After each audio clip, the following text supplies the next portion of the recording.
सारी ज़िंदगी लोग तमन्ना करते थे कि यार छुट्टियां ही छुट्टियां हों, छुट्टियां ही छुट्टियां हों। अब हो गई हैं तो लोग कह रहे हैं या अल्लाह काम दे दे, अब हम काम पे जाना शुरू करें। तो इसके लिए एक वाक़या मैं अर्ज़ करता हूँ। बादशाह हारून रशीद एक मरतबा दरियाए दिजला की सैर के लिए निकला। तो एक बंदा दरिया के किनारे खड़ा था और उसने कहा, बादशाह सलामत, आप सैर करने तो जा ही रहे हैं तो मुझे भी साथ ले जाएं। मुझे बड़ा शौक़ है लेकिन मैं गरीब आदमी हूँ, जा नहीं सकता। बादशाह ने कहा चलो ठीक है। मेहरबान बादशाह था हारून रशीद, उसने उसको भी साथ ले लिया।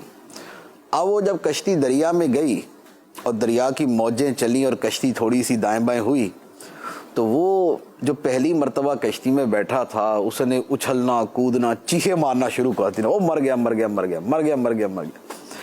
अब बादशाह सैर करने निकला था, एंजॉयमेंट के लिए निकला था। उसने वो बड़ा एक नाराज़ हुआ कि यार ये क्या मुसीबत में अपने साथ लेके आ गया कि ये तो चीखना चिल्लाना शुरू कर दिया, हमारी तो सारी सैर का मज़ा किरकिरा कर दिया इसने। उसने वज़ीर से कहा कि यार ये क्या मुसीबत गले में डाल दी। उसने कहा नहीं बादशाह सलामत, कोई मसला नहीं, ये तो अभी सेट हो जाएगा। ठीक। उसने क्या किया, वो वज़ीर ने दो चार जो नौकर खादिम थे, सिपाही थे, उनसे कहा कि यार इसको ना 2 मिनट के लिए पानी के अंदर गोता दो इसको, ठीक, और जब तक इसका सांस ख़त्म होने के करीब ना आ जाए ना तो इसको निकालना नहीं है। उन्होंने उसको गर्दन से पकड़ा, दरिया के अंदर गोता दिया। 2 मिनट जब उसका सांस बंद हुआ, तड़पा मचला, बड़ा उसने जनाब किया जो भी करना था। उसके बाद उसको निकाल के कश्ती में बिठा दिया। वो भाग के कश्ती के कोने में जाके ना आराम से यूं करके बैठ गया। अब सैर पूरी हो गई और बंदा नहीं हिला अपनी जगह से। बादशाह ने कहा यार ये तुमने इसके साथ क्या किया? उसने कहा कि बादशाह सलामत, मसला ये है कि इसको आफियत की कदर नहीं थी, तो जब ये मुसीबत में पड़ा तो इसे आफियत की कदर हो गई। तो होता ये है कि जब तक कोई शय सर पे नहीं पड़ती ना तो हमें चीज़ों की कदर नहीं होती। जब पड़ जाती ना तो फिर हम कहते हैं या अल्लाह ये क्या हुआ मेरे साथ। बहुत खूब।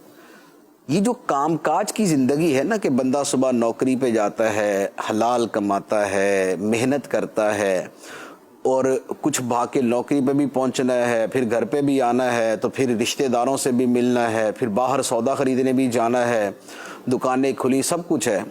लेकिन इन सब के बावजूद लोग आप सुनेंगे तो अक्सरियत आपको क्या मिलती है, बस जी क्या ज़िंदगी है, ये कोई ज़िंदगी है यार, बस जी क्या बताएं आपको, बस घसीट रहे ज़िंदगी को, बस जी नहीं रहे।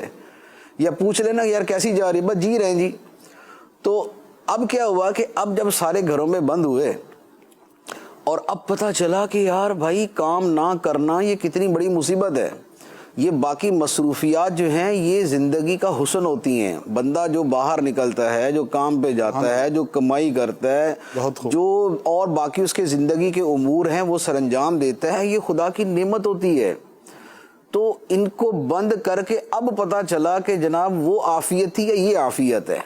इसीलिए बहुत से लोग जो बड़े छुट्टियों के ख्वाहिशमंद होते हैं ना, छुट्टियां ही छुट्टियां, छुट्टियां ही छुट्टियां, लेकिन जब हो जाती है ना तो डिप्रेशन का शिकार हो जाते हैं कि भाई अब क्या करें, अब तो काम ही कोई नहीं।